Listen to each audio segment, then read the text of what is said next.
I've been a right cow. I know what you're going through. And if you want to use me as a punch bag, go ahead. But, love, I really don't think we drove her away. Morning. Just thought we'd pop round, you know, see how you're bearing up. Oh, I'm doing okay. Good. So, you've still not opened the letter yet, then? Well, if you're after a share of the spoils, you can forget it. I don't think it's a will. Oh, I'm sorry. That was uncalled for. There's nothing could be further from your mind. You know, if it were my Janice, I'd have ripped it open as soon as I found it. I mean, she's right, love. It's not Tutankhamun's casket you're opening. But what if it says something upsetting, you know, like more home truths? If Blanche wanted to offend anyone, she just came out and said it.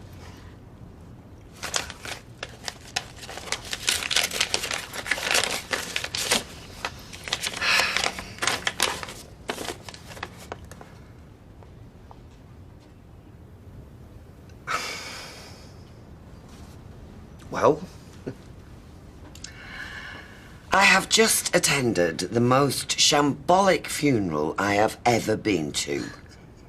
It was so bad, I feel compelled to put down in writing how I'd like my special day to be organised. Right, well, I'd better pin my lugos back then. Carry on. For your convenience, I have attached 2 sheets marked A and B. Ceremony A is my ideal wishes if money were no object, though likely as not, you will try to bury me on the cheap. In which case, please refer to sheet B. How very Blanche. Whatever arrangements you opt for, please note I wish to be buried, not cremated, under any circumstances underlined. I have flirted with many branches of the Christian faith in my life, but I am not a Viking.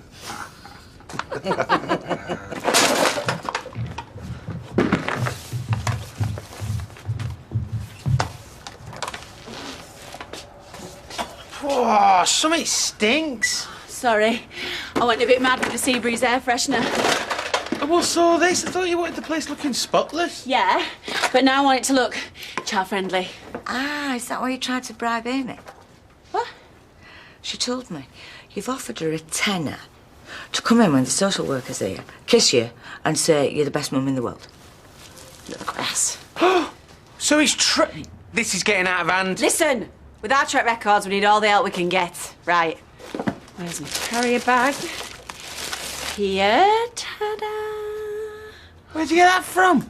Took it on his holidays last year, didn't we? I've been meaning to get it framed. I'm blown up. Right. Shall I stick it here on the wall so it's the first thing what hits her when she walks in? Or, option 2, I could just put it here.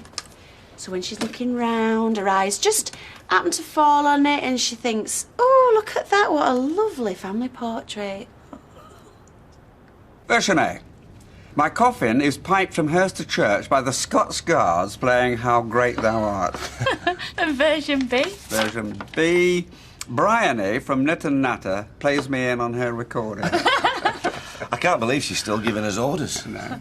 Please ensure that the vicar allows at least 15 minutes either side of the service. I can't abide angry mourners left waiting, or worse still, being rushed through a service. She's right about that. It's like the Boxing Day sales at that church sometimes. It's got every detail. Hymns, what kind of food to be served at the wake. Hot food. Elliot's pies, not hot pot, and definitely no vegetarian option. Yes, good. So she wants the wake at the Rovers then? No, she wants it in the reception of a 5-star hotel. Oh, stop. We're laughing at her. Oh, well, it is pretty funny, some of the stuff she's put. She just wants a final day to be special. And I'm going to make sure that it is.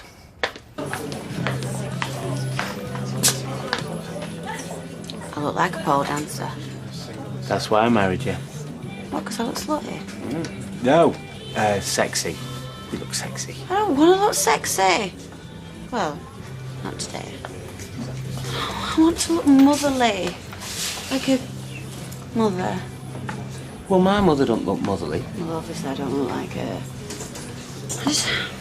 I need to get my hands on something grey and dowdy. Well, I don't see how, because the social worker's going to be here soon. Hi, Claire. Hi, Becky. It's a nice car, dear. It must have been awful. Yes, it was. But sympathy's in short supply around here. Only because you keep forcing us to relive every terrifying moment over and over again. My life was in danger. Oh, my God. Morning. What are you doing here? Look, keep her away from me. You stay back. I think it might be best if you leave. Well, I brought him the photos to have a look at, and some Bronte biscuits for Emily. Leave now, or I'm phoning the police. Again? They'll only arrest you for wasting their time. Make her leave, please. I refuse to talk to her. What's he been saying? So, what you're really saying is, you want to borrow my clothes because they're frumpy. No, not frumpy. Lovely. Classy and the chic. And you think if you borrow my look, it'll go down better with the social services. Yeah. But it's deception, and I would be colluding with you. Look, I'd make a lovely man. You know that. It's just that sometimes I come across wrong. What I'm saying is, you shouldn't judge a book by its nail varnish. He said you subjected him to a terrible ordeal. My cooking's not that bad. I don't think he'd make something like this up. Well, I suppose I should have given him first tips on the bedrooms. Sulk. He said that he had to escape, that he called the police. Oh, that was just a misunderstanding. So you didn't try to keep him there against his will? No. He says you're obsessed with him, that you've bumped your mother off. Well, she was fit as a fiddle when I saw her this morning. I suppose he did feel trapped. The cottage was remote. And the painkillers didn't exactly help. Painkillers? Oh, huge things they were. He gobbled one after another. I think they played tricks with his mind. At one point, he started calling me Angela. Are you still here? Look, this is my shop and I demand you leave. All right, Norris, that's enough. No, Rita. He's right. If he doesn't feel comfortable with me here. Bye, everyone. Goodbye. Bye-bye. Bye. I can't believe it. You're all saying goodbye as if she was an old friend. The woman's a psychopath. Oh, service with a smile. Well, I just can't believe how insensitive some folk can be. Steve and Becky. It's all baby this and baby that. Oh, but it's hardly been plain sailing for them. I know, but with all this talk of them having kids, nobody's given a second thought to what I'm going through. Oh. I'm still a father, Fizz. An absentee father. With a son I never see living hundreds of miles away. Does Violet never even drop you a line, let you know how he's getting on? No, she doesn't. And it hurts. Some days, it hurts quite a lot. Yes, love? I've got a meeting with Mr. and Mrs. McDonald. I'm a bit early. Oh, well. I don't think either of them are here, actually. Is it all right if I wait? Can I have an orange juice, please? That's the social worker. Where? Right, well, I picked Amy up from school, like you said. Ah. Did they mind her being dragged away from her studies so Becky can use her to impress social services? No, they were fine, but she keeps asking a lot of questions about Nana Blanche. What did you say? I fobbed her off with a load of pick and mix. But she's not daft. She knows there's something up. Maybe I should just grab the bull by the horns and tell her straight. She's a tough little cookie, isn't she? What do you think? It's your call.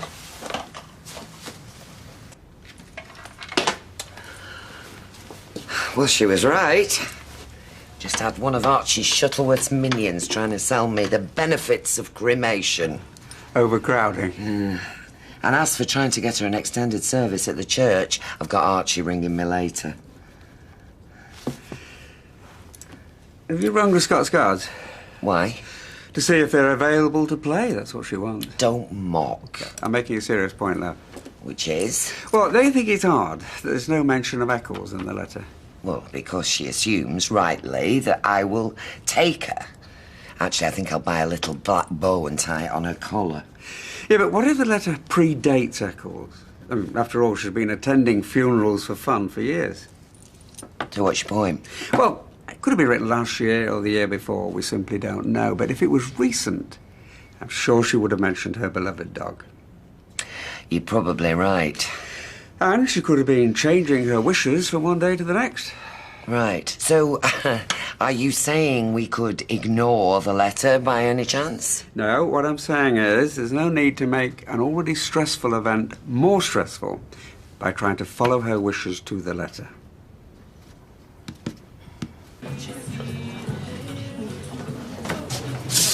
Check it out. What do you reckon, eh? How do I look? Very nice, love. But wrong. Yep. Claire has given me a make under. Social services are gonna be loving me. Yes, and they're already here. Becky McDonald.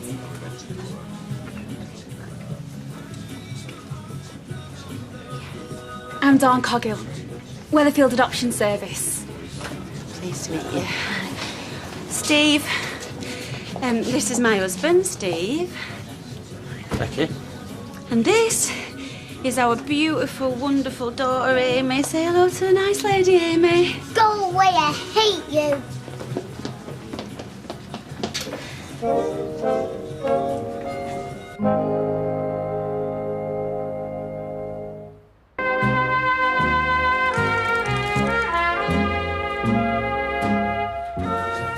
Sorry about that. She's just found out her great-grandmother's died. What was your name again? Dawn.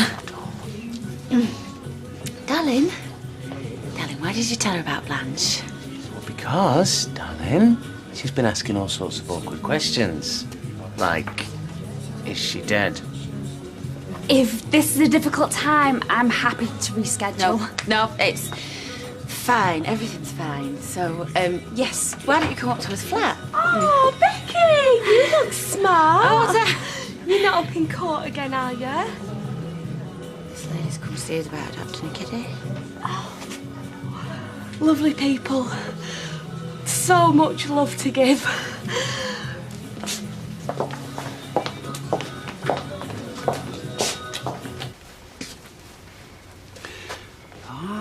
You're feeling strong enough to start sorting through her things. It's my mum's funeral bag. I thought I might use it now, starting with hers. Well, that's a very nice gesture. Still got some mints in it. She was mint mad, wasn't she? She certainly was. Never went anywhere without her mints. She's normally such an happy little soul, isn't she? Are you sure I can't get you a tea or a coffee, darling? Something stronger? I'm only joking. Just try to tackle the pub thing head on. One of your colleagues said it might be an issue. It is a cause for concern, yes. Right, are you saying that we can't have a baby because we live in a pub? No. Because we'll move, won't we, Steve? We're not tied to this place. Some of the children we place for adoption might have issues with alcohol. If the birth parents were alcoholics, for instance. Yeah. Well, we hardly touch a drop, do we, Steve? I noticed you brought Amy through the public bar. Yes. But we don't give her meals down there. And I can see this is very nice family accommodation, but would you be able to avoid bringing a child through the bar if necessary? Oh, yes. I mean, there's a back door. It wouldn't be a deal breaker if you can't. Very few homes are perfect. It's about finding the solutions to problems, not ruling people out because they don't tick all the boxes. It's bad enough having to endure such an ordeal, but to be doubted by my so-called friends. We are your friends. But how can you believe the lies of a crazy woman? But she can't have murdered her mother, though. According to the police, she's still alive. Yeah, so she says. Look, I'm not saying you didn't have an awful time up there. Getting stuck on holiday with somebody you've fallen out with can be torture. But your story and her story doesn't quite tally. Oh, so I must be lying, obviously. Well, her story is more plausible. Oh, plunge the dagger through my heart. I'm joking. I believe you. Of course I do.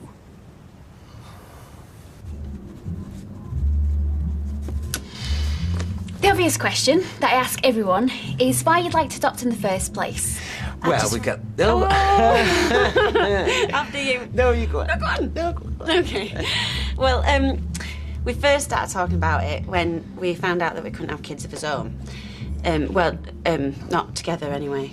You had Amy from a previous relationship. No. But I did, yeah. And you definitely can't have babies of your own. No, I've had 2 miscarriages this year, so... Becky, that must have been awful for you. Life goes on. Well, not in my womb, like, but... How long ago did you find this out? A few weeks. Weeks? Oh, over a month. Oh, yeah. It's very soon for you to be considering adoption. You need time to grieve for the children you can't have. Well, she did a lot of wallowing at the time, didn't you, love? You don't know how I feel. Normally, we advise you wait a few months. And that's advice, or is it a rule?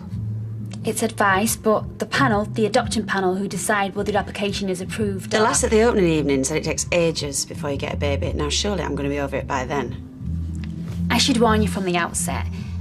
Babies are few and far between, especially girls. Not Chinese babies. Loads of them. In China, in the UK, it's often older children who need families. Often they've been neglected, abused. I don't want you going into this with unrealistic expectations. There we are. So, how's your love life, Kirk? Rubbish. Well, it's not going to improve if you keep on pulling daft stunts like you did with the lass in the wheelchair. Who told you? Michelle. I felt like a right idiot. My mates keep saying I should email her and apologise, but I haven't. Do you want my advice? Yeah? Do it, babe. Phone her. So how do you think Amy might react to having someone new on the scene? Possibly someone quite demanding. Oh, she'd love a little sister. She's dead sociable. It's different though, isn't it? Having to share you. Children get very jealous. Yeah, I suppose you got a point there. No, she'd love it. Anyway, she'll just have to put up with it, won't she? Why should she accept this massive change that you're imposing on her? Look, if you're worried that she's inherited her mother's tendencies, you're wrong. She's as meek as a little lamb, bless her. Her mother's... Well, they're going to find out soon enough, aren't they? Her natural mother is in Sorry? prison for murder. That's how I became a single dad. Oh. Goodness. It's not going to kibosh his chances, is it, Dawn, the fact that she's in clink? I need to know a lot more about this. And it is a concern, yes. But neither of you have got criminal records, do you? Serious criminal records?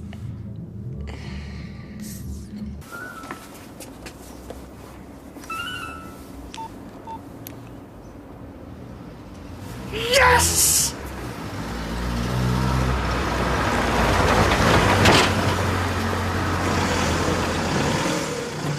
Hop in. No chance. God knows where I'd end up.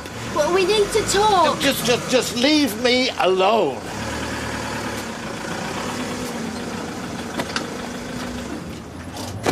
Don't make me stalk you.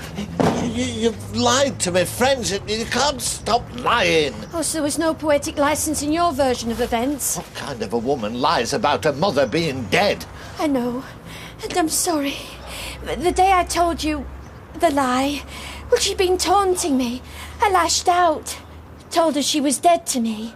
And as I walked from the house to meet you, the words kept coming back. Dead to me. And I found I was walking with a spring in my step. Oh, that's when the idea came to me. I knew we wouldn't have a future with my needy old mother lurking in the background. We don't have a future because you're a fantasist. Oh, this is just a minor glitch. We can come through it. I never want to see you again. Do you understand?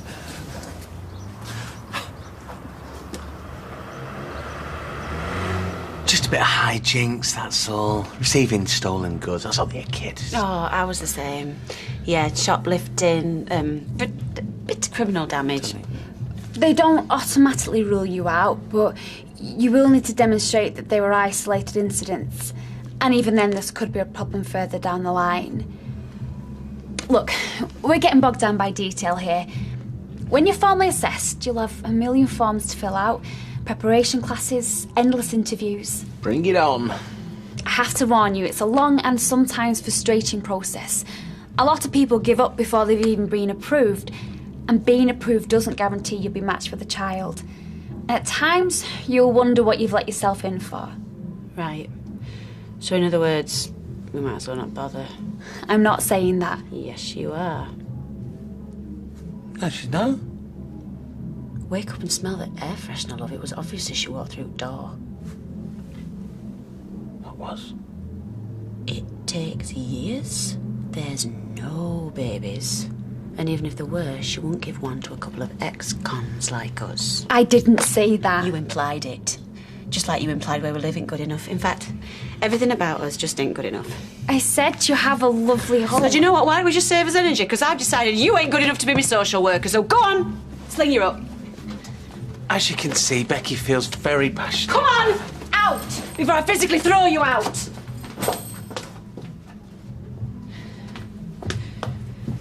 Stuck-up cow.